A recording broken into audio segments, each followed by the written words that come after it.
والعاقبة للمتقين والجنة للمطيعين والنار للعاصين والصلاة والسلام على سيدة الأنبياء والمرسلين وخاتم النبيين مولانا ومولى الثقلين إمام المشرقين والمغربين تاج الحسنين والحسين بالقاسم محمد. اللهم صل على محمد وآل محمد وعلى أهل بيته الطيبين الطاهرين المعصومين المظلومين ولعنة الله على أعدائهم أجمعين من يومنا هذا يوم الدين. أما بعد فقد قال الله في قرآنه المجيد وفرقانه الحميد وقوله الحق. بسم الله الرحمن الرحيم. قال رب اشرح لي صدري ويسر لي أمري واحلل عقدة من لساني يفقهوا قولي. صلوات. اللهم صل على محمد وآل محمد.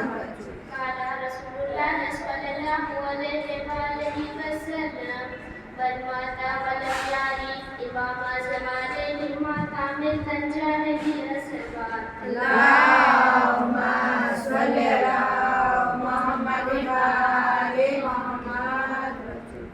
السلام علیکم ورحمۃ اللہ وبرکاتہ. وعلیکم السلام ورحمۃ اللہ وبرکاتہ. آغاز کلام میں تمام تعریف اور توصیف اس پروردگار عالم کے لیے ہے جس کے قبضے قدرت میں ہر ایک شے کی جان ہے. وہ پروردگار کی جو ہم جیسے انسانوں کو خلق کرنے والا ہے. وہ پروردگار کی جس نے بہتے ہوئے سمندر پہ خاکی فرش بچھایا. وہ پروردگار کی جس نے آسمان کا بلند و بالا شامیانہ لگایا. وہ پروردگار کی جس نے چڑیوں کو چہکایا پھولوں کو مہکایا. وہ پروردگار کی جس نے ہواؤں کو ٹھنڈک دی دریاؤں کو روانی دی زلیخا کو جوانی دی. وہ پروردگار کی جس نے آدم کو علم دیا نوح کو تقویٰ دیا ابراہیم کو قدرت دی موسیٰ کو ہیبت دی عیسیٰ کو زہد دیا. وہ پروردگار کی جس نے یعقوب کو صبر دیا یوسف کو جمال دیا جنت کو نور دیا آدمی کو شعور دیا. وہ پروردگار کی جس نے ہمارے آخری نبی کو کمال دیا. وہ پروردگار وہ رحمان وہ رحیم وہ علیم وہ کریم وہ قدار وہ جبار وہ حنان وہ منان وہ دیان وہ قرآن. وہ پروردگار کی جو دانے کو شکافتہ کر کے اس میں سے کوپر نکالنے والا. وہ اول و اولین وہ آخر و آخرین کی اس کی جتنی تعریف کی جائے اتنی کم ہے. وہ پروردگار کی جس نے ہمیں نعمتیں دی ہیں ان کا شکر کریں تو کوئی شکر ادا نہیں کر سکتا اور نعمتوں کو گننے والا گن نہیں سکتا. وہ پروردگار کی اس کی جتنی تعریف کی جائے اتنی کم ہے. حضرت رسول میں نے جس آیت کا تذکرہ کیا من ماتا ولم یعرف امام زمانہ ماتا مثل الجاہلیہ یعنی کہ حضرت رسول خدا صلی اللہ علیہ وآلہ وسلم. اللهم صل على محمد وآل محمد. نعرے حیدری حیدری حیدری نعرے صلوات. اللهم صل على محمد وآل محمد. حضرت رسول خدا فرماتے ہیں کہ جو کوئی شخص اپنے امام زمانے کی معرفت کے بغیر مر جائے اس کی موت جاہلیت کی موت ہوگی. اگر وہ دنیا میں مرے گا تو کافر کی موت سے مرے گا اور سیدھا جہنم میں جائے گا کیونکہ جنت میں جانے کے لیے امام کی معرفت ہونی ضروری ہے. سنی کے علامہ امین القدیر کے رائٹر کے پاس گئے. اب وہ رائٹر ہے تو ان کا کام تو لکھنا ہی ہوتا ہے. القدیر امامت کے ٹاپک پر لکھ رہے تھے. اب سنی کے عالم نے القدیر سے پوچھا کہ یہ ٹاپک پر لکھنے کی کیا وجہ ہے.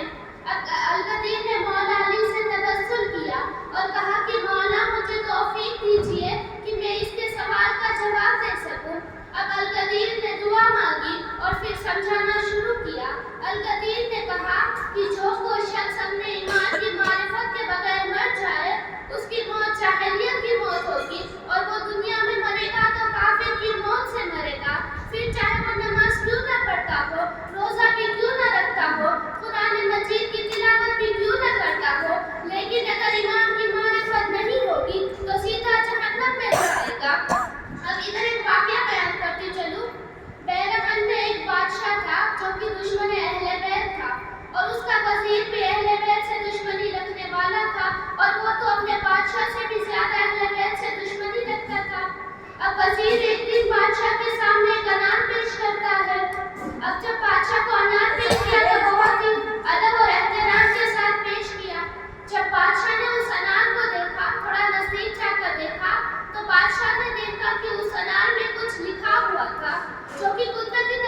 استغاثہ کرتا ہے, پوری رات رو رو کے امام سے مدد مانگتا ہے, لیکن وقت گزرتا گیا, صبح ہو گیا, لیکن اس کی دعاؤں کا کوئی فائدہ نہیں ہوا.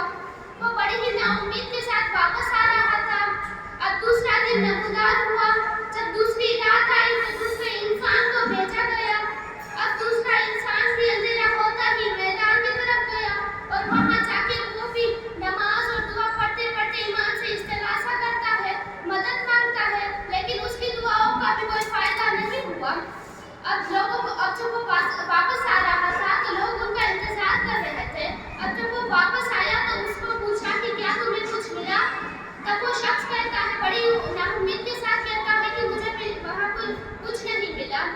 اب لوگ پریشان ہو گئے کیونکہ 2 دن تو گزر گئے تھے. ان لوگوں نے 3 دن کی مہلت مانگی تھی, 2 دن گزر گئے ہیں. اب تیسرا دن کا انتظار کر رہے تھے.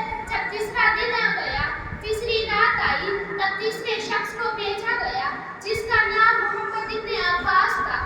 وہ اندھیرا ہوتے ہی میدان کی طرف جانے لگا. بہت ہی اندھیرا تھا. وہ میدان کی طرف جانے لگا اور وہاں پہنچ کے میدان میں چلتے چلتے ایک جگہ پر کھڑا ہوا اور نماز اور دعا پڑھتے پڑھتے امام سے مدد مانگتا ہے اور کہتا ہے, پروردگار, ہم جیسے غریبوں کی مصیبت کو دور کیجیے. ہم تمہارے بندے ہیں, ہماری مصیبت کو دور کیجیے. اب وہ محمد ابن عیسیٰ دعا مانگتے ہیں. اب جب وقت گزرتا ہے تو محمد ابن عیسیٰ کی دعاؤں کا اثر اور بھی بڑھ جاتا ہے. رونے کی آواز اور بھی بلند ہو جاتی ہے اور محمد ابن عیسیٰ روتے جاتے ہیں.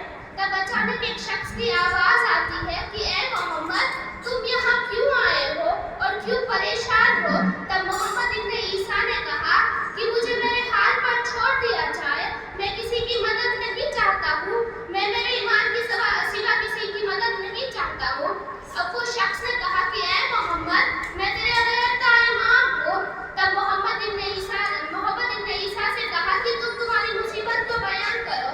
اب محمد ابن عیسیٰ نے کہا کہ اگر آپ امام ہیں تو مجھے میری مصیبت بیان کرنے کی کوئی ضرورت نہیں ہے, کیونکہ امام کو سب معلوم ہوتا ہے. اب امام نے کہا کہ ہاں, تم صحیح کہہ رہے ہو. تم یہاں انار کی مصیبت کی وجہ سے آئے ہو اور حاکم کی دھمکی کی وجہ سے آئے ہو. اب محمد ابن عیسیٰ نے یہ سن کر ترنت ہی وہاں گیا کہ جہاں سے آواز آ رہی تھی. اب محمد ابن عیسیٰ وہاں پہنچے اور کہا, مولا, ہماری مصیبت کو دور کیجیے. آپ بہتر جانتے ہو کہ کیسی مصیبت آئی ہے اور آپ ہی ہمیں بچا سکتے ہو. اب امام نے کہا کہ ہاں, وزیر کے گھر میں ایک درخت ہے. اس درخت پہ جب انار آیا تب وزیر نے اس انار کے 2 بھاگوں میں تقسیم کیا, 2 حصوں میں تقسیم کیا اور اس میں سے ایک حصے پر وہ سب لکھ دیا جو انار پر لکھا ہوا تھا. اور پھر وزیر نے اس حصوں کو انار کے اوپر چپکا دیا. پہلے انار بہت ہی چھوٹا تھا, لیکن وہ چپکانے کے بعد بہت ہی بڑا ہو گیا. امام نے سب کچھ محمد ابن عیسیٰ کو بتا دیا اور کہا کہ صبح ہوتے ہی حاکم کے پاس جانا اور اس کے سوال کا پورا جواب بیان کرنا. اب محمد ابن عیسیٰ حاکم کے دربار میں پہنچے, وہاں پورا جواب بیان کیا. اب یہ سن کر وزیر کا چہرہ بہت ہی مرجھا گیا اور چہرے کا رنگ بدلنے لگا. اب وزیر شرمندگی کے مارے نیچے سر جھکائے کھڑے ہو گئے. تب امام کی طرف سے اقرار ہوا کہ وزیر کو قتل کیا جائے. اللہم صلی علی محمد وآل محمد. یا علی یا علی یا علی. اللہم صلی علی محمد وآل محمد. آج بی بی زینب کی شہادت کا دن ہے تو مختصر کے فضائل بھی بیان کرتی چلو. کسی نے رسول خدا سے آ کر پوچھا کہ جناب خدیجہ کے احسانوں کا بدلہ کیسے دیا جائے. اب رسول خدا نے فرمایا کہ اے لوگوں, ابھی ٹھہر جاؤ, وہ وقت بھی بہت جلد آنے والا ہے. اب رسول خدا نے فرمایا کہ جب وہ وقت آئے گا تب میں تمہیں بتاؤں گا کہ جناب خدیجہ کے احسانوں کا بدلہ کیسے دیا جائے. بیویوں, وقت گزرتا رہا. اب وہ دن بھی آ گیا کہ جب اللہ رب العزت نے جناب امیر المومنین کے گھر میں جناب زینب کبریٰ جیسی بیٹی عطا کی. جب بی بی زینب کی ولادت ہوئی تب رسول خدا نے فرمایا, حاضہ مثل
اللهم صل على محمد وعلى محمد. ہر بہن کو اپنے بھائی کے ساتھ بڑی محبت ہوتی ہے، لیکن خدا چاہتا ہے کہ جتنی محبت امام جناب زینب کو اپنے بھائی مولا حسین سے تھی، اتنی محبت تو کائنات میں کسی بہن کو اپنے بھائی کے ساتھ نہیں تھی، اور جتنی مولا حسین کو اپنی بہن جناب زینب کے ساتھ تھی، اتنی بھی کسی کی نہیں ہوتی. ادھر ایک جملہ بیان کرنا چاہتی ہوں کہ جس طرح سے جناب مریم کے بعد دنیا کی عورتوں کے لیے ایک رسوا کی ضرورت تھی، تب خداوند تعالیٰ نے جناب فاطمہ زہرا کو دنیا میں نمونہ بنا کر بھیجا. ٹھیک اسی طرح جناب فاطمہ زہرا سلام اللہ کے بعد بھی دنیا کو جناب زینب کبریٰ سلام اللہ کی ضرورت تھی. اسی لیے جناب فاطمہ زہرا نے ایک بیٹی کیسی ہونی چاہیے، ایک بیوی کیسی ہونی چاہیے، ایک ماں کیسی ہونی چاہیے، یہ سب تو دنیا کی عورتوں کے لیے واضح کر دیا، لیکن ایک کردار بتانے کا موقع نہ مل سکا کہ ہر بہن کو اپنے بھائی کے ساتھ کیسا کردار ہونا چاہیے. اسی لیے تو خدا نے جناب زینب کبریٰ کو بھیجا. اور ادھر میں بی بی کی عظمت بیان کرنا چاہتی ہوں کہ بی بی کی عظمت کے لیے ایک لفظ ہی کافی ہے، وہ لفظ ہے ثانیہ زہرا. تھوڑی سی شاعری بیان کرنا چاہتی ہوں. جواب مریم جناب زہرا، جواب زہرا جناب زینب، جواب مریم جناب زہرا، جواب زہرا جناب زینب، جناب زینب کے بعد زینب، جناب زینب کے بعد زینب، جناب زینب جواب سرور، جناب زینب. درود پر دیجیے محمد والے محمد. اللهم صل على محمد وعلى محمد. يا ربي. اللهم صل على محمد وعلى محمد. دیکھیے جناب خدیجہ کی اپنی عظمت ہے، جناب فاطمہ زہرا کا اپنا مقام ہے، لیکن جناب زینب یہ وہ بیوی ہے کہ جو ایک ہی وقت میں فرمان رسالت کے مطابق جناب خدیجہ کا بھی حق ادا کر دیا اور ثانیہ زہرا کا بھی حق ادا کر دیا. یہ آج نمونے صرف محمد کے گھرانے میں ہی مل سکتے ہیں. اللہ تعالیٰ نے اپنے محبوب کو ایک ایسی بیٹی دی کہ جس کے لیے رسول خدا ان کے استقبال کے لیے کھڑے ہو جاتے تھے، لیکن اللہ نے مولا حسین کو